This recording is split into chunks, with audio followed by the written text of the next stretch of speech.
Hello everyone. मैं शिवम यादव आपका स्वागत करता हूं S learning with Shivam sir. इसमें हम पढ़ रहे थे NCERT history of class ninth, जिसका अगला भाग हम शुरुआत करेंगे यहाँ से, जो कि एक पिक्चर आपको दिख रही होगी। इसमें एक पिक्चर में बहुत सारे लोग हैं जो आपस में एक हाँ अपने एक हैंड को ऊपर करके कुछ दर्शाने की कोशिश कर रहे हैं। ये क्या है? ये ओथ ली गई थी किसके लिए? नेशनल असेंबली के लिए। और ये जो सेंटर पिक्चर दिख रही है ये थी कौन? मिराव्यू। तो इसके आगे चलते हैं। Abbassius, originally a priest, wrote an influential pamphlet called What is the Third State? Abbassius जो कि क्लर्जी से आते थे, इन्होंने क्या लिखा था? इन्होंने एक पैम्पलेट लिखा था जिसका टाइटल था what is the third state, मतलब थर्ड स्टेट के बारे में बताया था ये क्या है और किस तरीके की इनकी पोजीशन है। While the National Assembly was busy at Versailles drafting a constitution, the rest of the France, क्या हुआ था जब नेशनल असेंबली कॉन्स्टिट्यूशन तैयार कर रही थी, उसी टाइम पर पूरे फ्रांस में बहुत ही ज़्यादा दुविधाओं में लोग जी रहे थे, बहुत ही ज़्यादा भगदड़, बहुत ही ज़्यादा गंभीर स्थिति में लोग जी रहे थे। तो क्योंकि ऐसी स्थिति पहले से बनी हुई थी, बहुत सारी वहाँ पे कंडीशंस पहले से बनी हुई थी, तो ऊपर से क्या होता है वहाँ पर हो जाती है हार्वेस्ट खराब हो जाती है, हार्वेस्ट बेकार हो जाती है। क्यों हो जाती है? क्योंकि विंटर ज़्यादा पड़ने की वजह से वहाँ की हार्वेस्ट बेकार हो जाती है, जिससे ब्रेड का प्राइस बढ़ जाता है। जब ग्रेन नहीं होगा तो ब्रेड बन नहीं पाएगी, और ब्रेड नहीं बन पाएगी तो ब्रेड की डिमांड बढ़ेगी, और ब्रेड उतनी होगी नहीं तो उसका प्राइस बढ़ेगा। और प्राइस बढ़ने की वजह से जो सप्लायर्स थे उन्होंने अपनी जो जो ब्रेड थी वो होर्ड करना शुरू कर दी। होर्ड करना मतलब एक एक साथ इकट्ठी करना शुरू कर दी, ताकि जब प्राइस बढ़ जाएंगे तो हम उनको बेचेंगे, तो उससे क्या होगा? प्रॉफिट होगा। लेकिन इसकी वजह से जो वहाँ के लोग थे उनको बहुत ही ज़्यादा दिक्कतों का सामना करना पड़ रहा था। घंटों घंटों लाइनों में खड़े रहते थे, उसके बावजूद भी उनको ब्रेड नहीं मिलती थी। जो वेमन थी वो बेकरी के लाइन पर खड़ी होती थी, stormed into the shops. At the same time the king order troops to move into Paris. ये हमने चैप्टर की स्टार्टिंग में पढ़ा था कि किंग ने ऑर्डर दिया था अपने ट्रूप्स को, किसके लिए? पेरिस में एंटर होने के लिए, ताकि वहां पे जो कंडीशन बनी हुई है, लड़ाई झगड़े जो हो रहे हैं उसको शांत किया जाए। लेकिन र्यूमर फैल गई क्या? कि किंग ने ऑर्डर दे दिए हैं कि वहां के जो लोग हैं उन पे ओपन फायर कर दिया जाए। तो इसकी वजह से 14 जुलाई 1789 में क्या हुआ था? वेस्टल प्लेस पे जो है वेस्टल पैलेस को तोड़ दिया गया था। वेस्ट जो प्रिजन थी उसको तोड़ दिया गया था। तो यहाँ से आउटब्रेक होता है किसका? रिवॉल्यूशन का। और यही हम इसमें पढ़ रहे थे इस पार्ट में। In the countryside, rumors spread from place to place that the lords of the manor had hired bands of Watkins who were on their way to destroy the ripe crops. Country side, ये तो Paris की घटना थी जो king ने वहां पे troops भेजे थे, ब्रेड का प्राइस बढ़ रहा है, लोग आपस में झगड़ रहे हैं। इसके साथ जो कंट्री साइड था, जैसे कि आप इस डायग्राम में देख पा रहे होंगे, पेरिस है, इसके अलग अलग जगह से लोग एक साथ मूव कर रहे हैं जो मैनर बने हुए थे वहां पर। क्यों? क्योंकि कंट्री साइड में ये फैल गया था कि जो वहां के मैनर में जो किंग के नीचे जो काम करने वाले हैं उन्होंने क्या किया है कि लठैत शामिल कर लिए हैं अपनी झुंड में, अपने ग्रुप में, ताकि वहां के किसानों की फसल बेकार कर पाए, उनको बदतर हालत में लेकर आ पाए, उनकी स्थिति खराब कर पाए। इसलिए caught in a frenzy of fear, peasants in several districts seized hoes and pitchforks and attacked statues. Statues क्या है? एक तरीका का मैनर है जहां पे जो लॉर्ड्स थे वो रहते थे। तो क्या हुआ? जो भी हथियार, जो भी किसान थे उनके घरों में जो भी हथियार थे, हथियार का क्या यूज किया? हथियार कोई बंदूक वगैरह तो उनके पास होगी नहीं, गन्स तो होंगी नहीं। तो क्या हुआ? उनके पास जो भी फार्मिंग वाले जो इक्विपमेंट्स थे उनको उन्होंने यूज किया एज अ वेपन।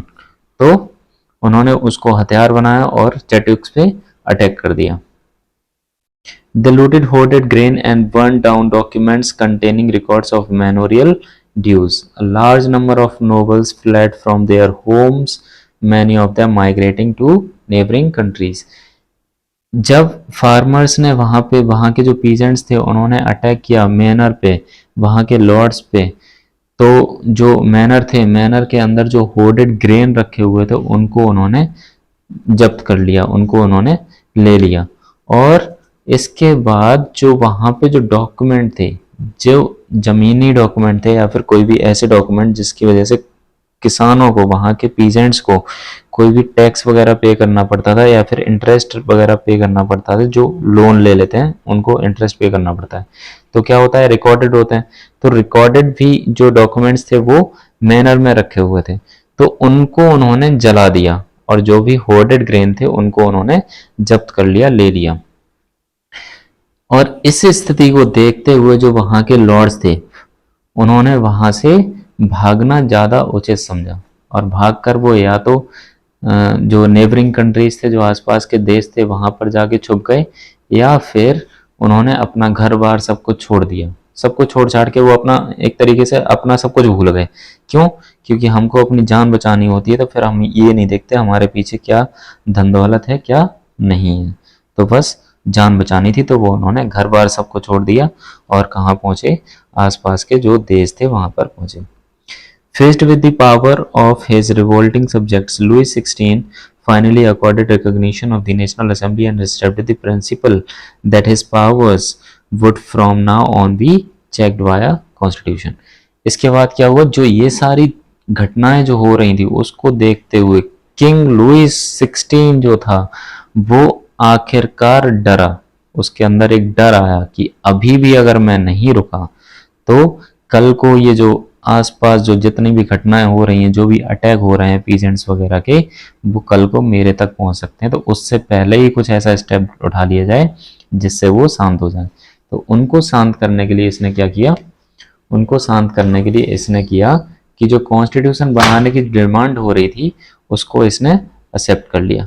अब जब उसको एक्सेप्ट कर लिया तो फिर क्या होगा, कॉन्स्टिट्यूशन बनेगा तो जो किंग की जो एब्सोल्यूट पावर थी उस पर कहीं ना कहीं चेक लगेगा, यानी कि रोक लगेगी, तो वही होता है। On the night of 4th August 1789, the Assembly passed a decree abolishing the feudal system of obligations and taxes. 4 अगस्त 1789, 4 अगस्त 1789 में कॉन्स्टिट्यूशन के लिए अकॉर्डिंग एक डिक्री पास होती है। डिक्री क्या होता है, एक तरीके का ऑर्डर होता है जो पास किया जाता है किसी भी इमरजेंसी या फिर कोई भी जिसकी नीड हो, अर्जेंट नीड हो उसके लिए, तो एक डिक्री पास होती है और उसमें बोला जाता है कि जो फ्यूडल सिस्टम था उसको अबॉलिश किया जाता है। फ्यूडल सिस्टम क्या, सामंतवाद। सामंतवाद क्या होता है, राजा के नीचे जो, राजा के नीचे एक टेरिटरी होती है, उस टेरिटरी के जो पार्ट्स होते हैं वो अकेले तो कंट्रोल कर नहीं सकता, तो वो क्या करेगा, छोटे छोटे टुकड़े अलग अलग लोगों को दे देगा, ताकि वो एक तरीके से हम कह सकते हैं जमींदार, एक जमीन का टुकड़ा लिया, उस पर एक जमींदार बिठाया और उससे बोला जो भी यहाँ का कलेक्ट है, जो भी यहाँ का रिवेन्यू है उसको कलेक्ट करके राजा तक पहुंचाना है, तो यही होता है सामंतवाद। तो जो डिक्री पास की गई 4 अगस्त 4 अगस्त 1789 में, उसमें बोला गया कि फ्यूडल सिस्टम को अब खत्म किया जाता है। Members of the clergy too were forced to give up their privileges. Tithes were abolished and lands owned by the church were confiscated. As a result, the government acquired assets worth at least 2 billion livres. क्या हुआ था, कर्जा था, Paris के ऊपर क्या था, कर्जा था, 2 बिलियन लिवर्स का पहले से था और वॉर वगैरह होने की वजह से 1 बिलियन लिवर्स का और हो गया था। लेकिन जब ये 4 अगस्त 1789 की जब डिक्री पास होती है तो फ्यूडल सिस्टम को अबॉलिश कर दिया जाता है। इसके साथ जो चर्च के जो मेंबर थे उनको जो प्रिविलेजेस मिले हुए थे उनको भी अबॉलिश किया जाता है, उनको भी खत्म किया जाता है, चर्च के जो मेंबर थे उनके प्रिविलेजेस को। उसके बाद जो टाइट्स का था, टैक्स था, टैक्स जो कि चर्च के पास आता था उसको अबॉलिश किया गया।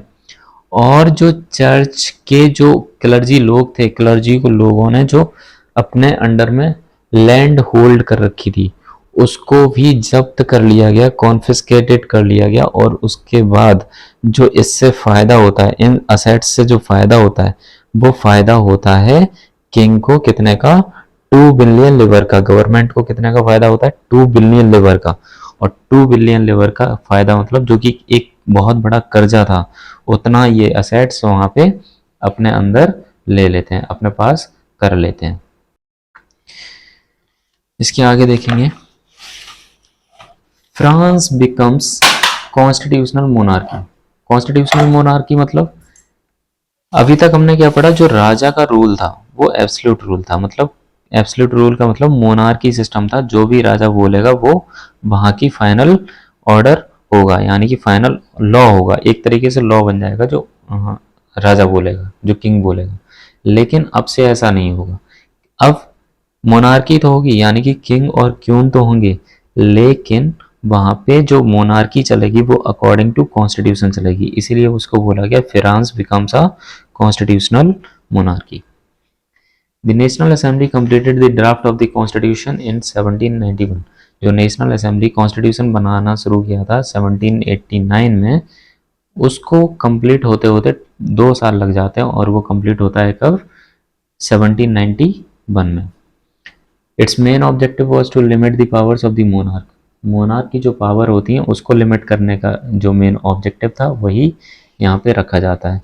These powers instead of being concentrated in the hands of one person were now separated and assigned to different institutions, the legislature, executive and judiciary।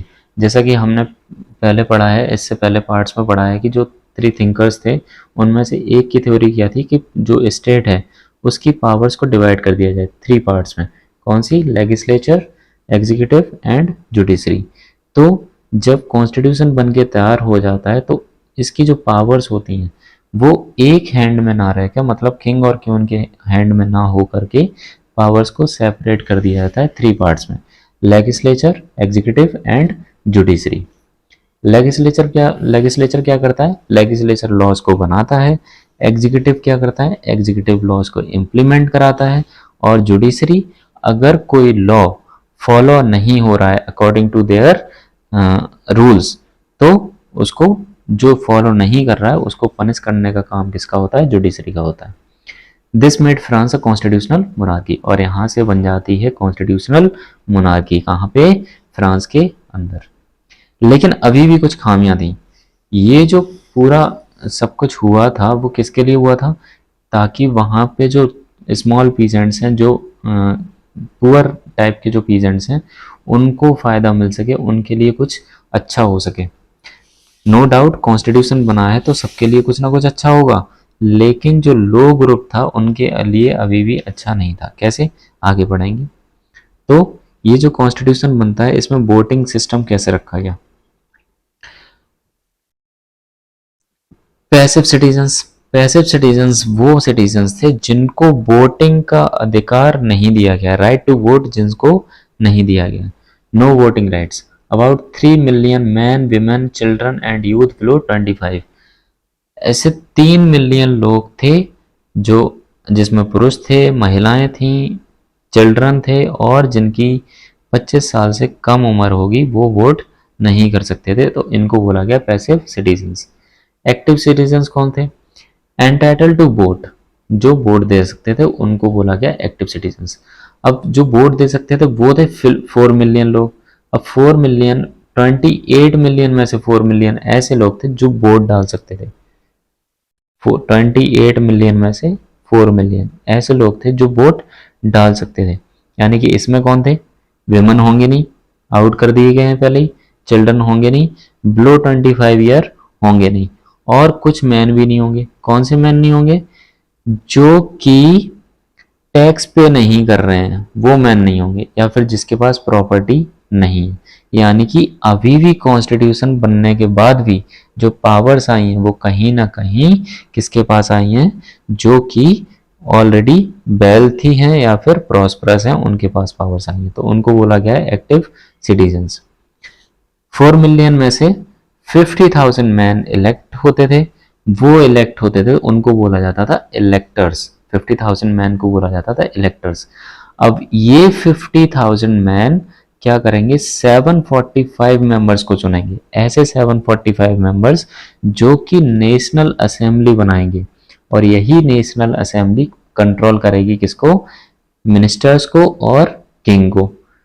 लेकिन किंग को पूरी तरीके से हटाया नहीं गया, क्या बोला गया, कॉन्स्टिट्यूशनल मोनार्की। कॉन्स्टिट्यूशनल मोनार्की का मतलब, मोनार्की तो है मतलब किंग या फिर क्यून तो है, लेकिन उसके पास कंट्रोल नहीं रहेगा गवर्नमेंट चलाने का, लेकिन कुछ कंट्रोल उसको दिया गया, मतलब कि उसको वीटो पावर दी गई है। वीटो पावर क्यों दी गई है, ताकि अगर कोई लॉ वगैरह बन रहा है तो अगर किंग को पसंद नहीं आ रहा है, वो किंग चाह रहा है कि ये लॉ इम्प्लीमेंट ना हो, तो उसके पास वीटो पावर है, वो उसको रोक सकता है, उसके पास केवल इतना अधिकार रह गया है। और मिनिस्टर्स, जो एग्जीक्यूटिव बॉडी कहलाती है, वो मिनिस्टर्स होती है, यानी कि जो भी लॉज वगैरह बनेंगे उसको इम्प्लीमेंट कराएगा। तो इन सबको होल्ड कौन कर रहा था, नेशनल असेंबली। कंट्रोल कौन कर रहा था, नेशनल असेंबली। ये तो इलेक्टर्स इलेक्ट करते थे नेशनल असेंबली को, दूसरी साइड से जो जज इलेक्ट हो रहे थे, मतलब जुडिशरी, तो जुडिशरी वाला जो पार्ट था वो भी इलेक्शन के थ्रू ही बन रहा था, मतलब जुडिशरी में जो जज जा रहे थे वो भी इलेक्शन के थ्रू ही जा रहे थे, वोटिंग के थ्रू ही जा रहे थे, और उनको भी वोट कौन कर रहा था, 4 मिलियन पीपल कर रहे थे। इसके बाद यहाँ पे जो वोटिंग के बारे में ही थोड़ा एक्स्ट्रा बताया गया है कि 1791 में कॉन्स्टिट्यूशन तैयार होता है और नेशनल असेंबली इलेक्ट की जाती है, इनडायरेक्टली इलेक्ट की जाती है, क्योंकि डायरेक्ट इलेक्शन पड़ता है इलेक्टर्स के लिए, और इलेक्टर्स इलेक्ट करते हैं नेशनल असेंबली को, तो ये हो गया इनडायरेक्टली, मतलब 4 million people direct national assembly को इलेक्ट नहीं कर रहे हैं, इलेक्टर्स के थ्रू इलेक्ट कर रहे हैं, इसलिए ये डायरेक्ट पैसेज नहीं हुआ, इनडायरेक्ट पैसेज हो गया, है ना। तो जो वोटिंग के अधिकार दिए गए वो 25 साल से जो ऊपर के थे उनको वोटिंग का अधिकार दिया गया। दूसरा, जो कम से कम 3 दिन का लेबर, जो लेबर होते थे उनका जो बेसिस होता था, उसके 3 दिन के बराबर, एक लेबर के 3 दिन के बेसिस के बराबर जिस जो टैक्स पे करेगा, केवल वही वोटिंग का अधिकार उसको दिया गया, और उन्हीं को बोला गया एक्टिव सिटीजन्स। रिमेनिंग मैन और विमन और चिल्ड्रन, इनको वोटिंग का अधिकार नहीं दिया गया, तो उनको बोला गया पैसिव सिटीजन्स।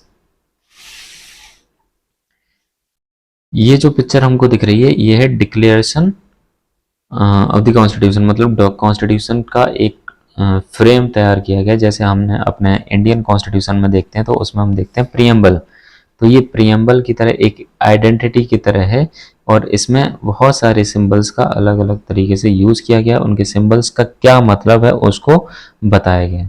तो कॉन्स्टिट्यूशन बनाने का जो पर्पस था, और जो कॉन्स्टिट्यूशन बनाने के बाद जो सिटीजन्स को वहाँ पे दिया गया, तो उसको क्या बोला गया है कि इनको पहले तो बोला गया इनको फ्री किया गया है, इक्वल किया गया है, मतलब इक्वलिटी का अधिकार दिया गया है, पॉलिटिकल एसोसिएशन के अधिकार दिए गए हैं जो कि किंग और क्वीन के टाइम पर नहीं होते हैं, लिबर्टी का अधिकार दिया गया है, प्रॉपर्टी का अधिकार दिया गया है, सिक्योरिटी का अधिकार दिया गया है, किसी के ऊपर ऑपरेशन हो रहा है तो उसको अपोज कर सकते हैं, मतलब किसी के ऊपर दबाव किसी तरीके से बनाया जा रहा है तो उसको अपोज कर सकते हैं,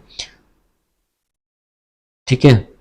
liberty, right to liberty, equality and fraternity, जो हम अपने पूरे वर्ल्ड में जो आज के टाइम पर हम देखते हैं, हमारे इंडियन कॉन्स्टिट्यूशन में भी अपनाया गया है, क्या, इक्वलिटी, लिबर्टी एंड फ्रेटर्निटी, तो वो भी कहाँ से लिए गए, इसी फ्रेंच रिवॉल्यूशन से ये वर्ड निकल के आए थे और यहीं से उठाए गए।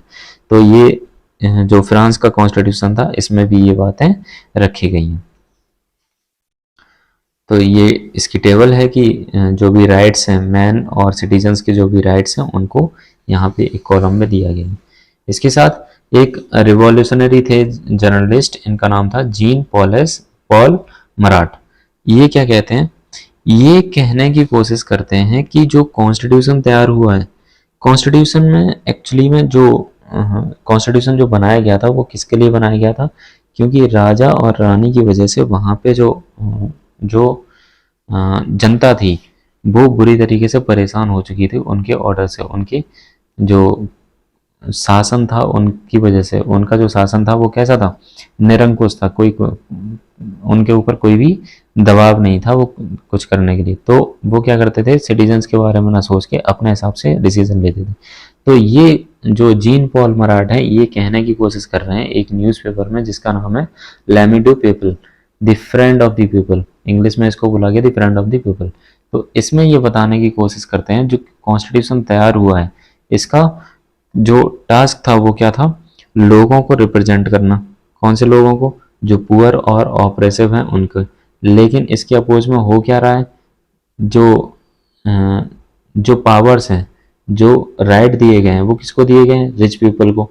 तो कहने का मतलब है कि कॉन्स्टिट्यूशन से फायदा तो हुआ, लेकिन फायदा किसको हुआ, वोट डालने का अधिकार रिच पीपल को जा रहा है। नेशनल असेंबली में कौन बैठेंगे, रिच पीपल बैठेंगे। एग्जीक्यूटिव बॉडी को कंट्रोल कौन करेगी, रिच पीपल करेंगे। जुडिशरी यानी कि जजेस को चुनने का काम करेंगे कौन करेगा, वो रिच पीपल करेंगे। तो जब सब काम रिच पीपल कर रहे हैं जो पहले से प्रॉस्परस थे, उनके लिए उनके हित में ही सब कुछ जा रहा है, तो फिर ये जो गरीब थे, वो जो पुअर पीजेंट्स थे, उनके लिए क्या हुआ। तो ये कहीं ना कहीं नेगेटिव पॉइंट रहा कहाँ के, फ्रांस के कॉन्स्टिट्यूशन का, जो 1791 में बन के तैयार होता है।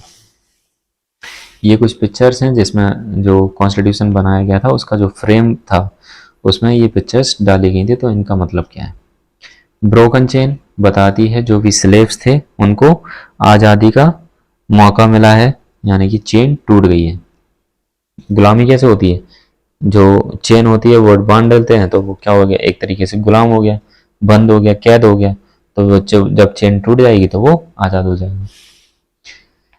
ये बंडल दिखाया गया है, किसका, बंडल ऑफ रॉड्स और फेसेस। मतलब एक लकड़ी को कोई तोड़ सकता है बड़ी आसानी से, और वहीं पे एक बंडल बना दिया जाए तो उसको तोड़ना आसान नहीं होगा।